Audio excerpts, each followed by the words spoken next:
Close your eyes. Imagine standing at the edge of a storm. Not the kind that rages in the sky, no. This storm is the chaos of your life, the deadlines, the doubts, the noise of a world that never stops demanding more.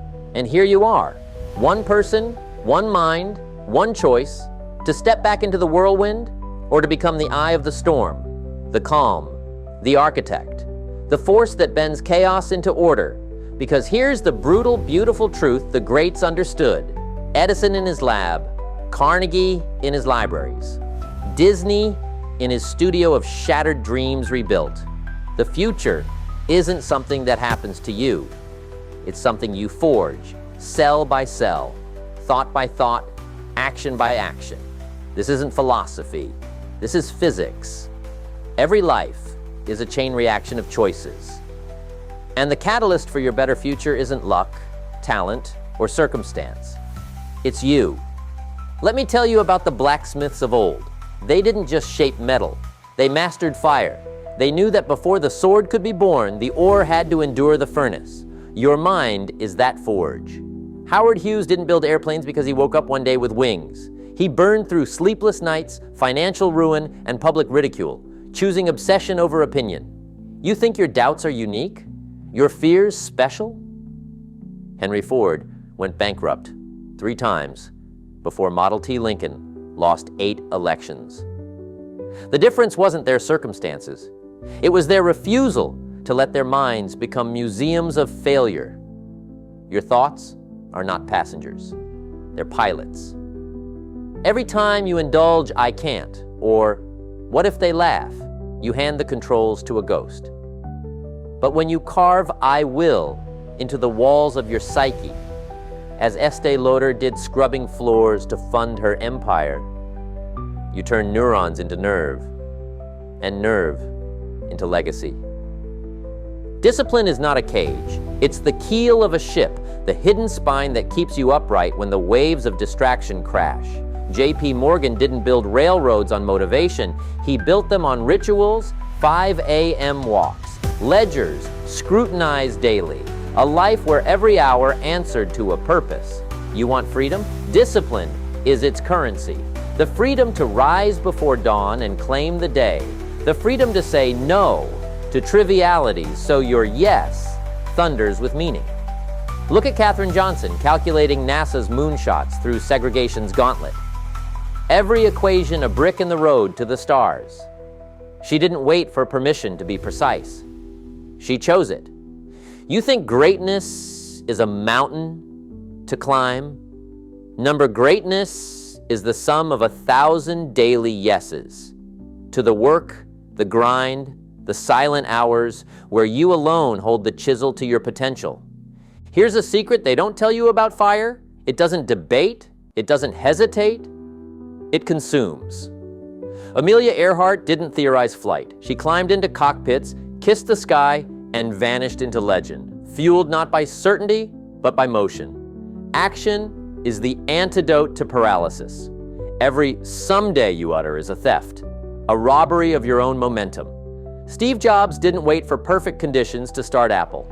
He sold his van to fund circuit boards. Oprah didn't wait for TV to invite her. She talked her way into radio at 17, her voice a battering ram against no.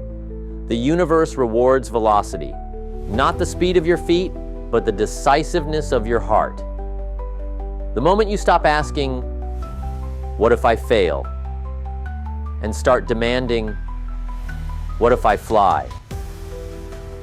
That's when the winds shift. Let's speak of ash, of what remains when everything burns. Lincoln drafting the Emancipation Proclamation while burying his son. Einstein labeled a lazy dog by teachers only to redefine reality. Resilience isn't about avoiding falls. It's about learning to land in a way that leaves craters. When Walt Disney was fired for lacking imagination, he didn't surrender his pen. He drew Mickey Mouse. When Malala took a Taliban bullet, she didn't abandon her cause. She sharpened it into a Nobel Prize. Your scars are not cracks. They're compasses. They point you toward the battles worth bleeding for. The world will break you, But here's the alchemy only the resilient know. Every fracture lets in light. You are not building a life. You are conducting a symphony across time. Marie Curie's notebooks still glow with radioactivity a century after her death, still sparking discovery. Da Vinci didn't paint the Mona Lisa. He poured 16 years into her smile, knowing art outlives empires. Legacy isn't some distant monument, it's the love you leave in your child's laugh, the courage you ignite in a stranger, the relentless pursuit of better that outlives your breath. The key for your better future isn't hidden in a guru's sermon or a viral hack. It's in your hands, your choices. Your refusal to let today be a carbon copy of yesterday. When the storm comes, and it will you cower? Or will you rise, not as its victim, but as its master? Will you kneel to the chaos, or grip the hammer of discipline and strike until the chaos kneels to you? The greats aren't legends because they were lucky. They're legends because they chose, again and again, to act like legends, to think in centuries, to build in silence, to burn so brightly the world had no choice but to see. Your future is not a destination. It's a decision. An unshakable commitment to become the person who deserves the life you crave. The key was never lost. It was buried in your ribs, your resolve, your refusal to settle. Now dig. The storm never dies. It circles, waits, recalculates.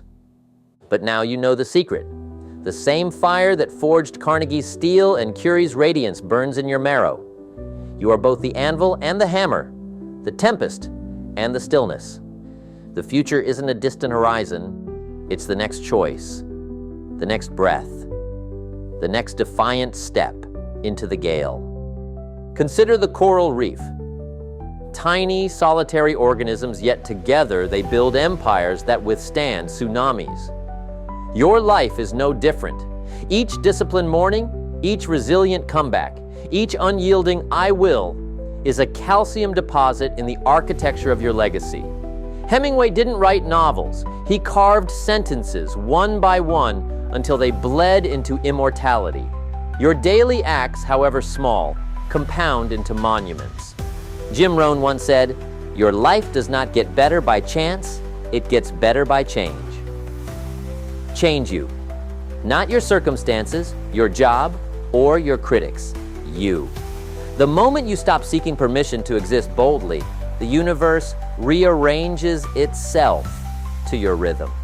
Think of Serena Williams. Her serve a thunderclap of willpower, each swing rewriting the limits of possible. She didn't inherit greatness. She courted it through sweat and splintered rackets. Yet here's the paradox. The key to your future lies not in some Herculean transformation, but in the micro choices buried in the mundane. The 10 pages read nightly, the 5 a.m. pavement pounding, the silent thank you to a setback that taught you to pivot. These are the threads that weave destinies. History's titans were not gods. They bled, doubted, and stumbled, but they possessed a fanatical allegiance to one truth: no one is coming. No savior, no lottery ticket, no cosmic favor. Your hands, calloused, trembling, capable, are the only hands that can turn dreams into deeds. So let the storm rage. Let it scream that you're too small, too broken, too late. You've decoded the lie. Chaos is not your adversary. It's your raw material. Now go, forge. A year from today, a version of you will exist. Will they be prouder, wiser, fiercer? The answer isn't in the stars. It's in the seconds between reading these words and your next move. The great composer Beethoven crafted masterpieces while deaf. He didn't hear the applause. He felt it in his bones. Likewise, your legacy won't always echo in your lifetime. But build anyway, create anyway, burn anyway, because the key was never outside. It's in the gritted teeth, the clenched fist, the unrelenting heart that beats. Mine, my life, my storm. Now turn the key.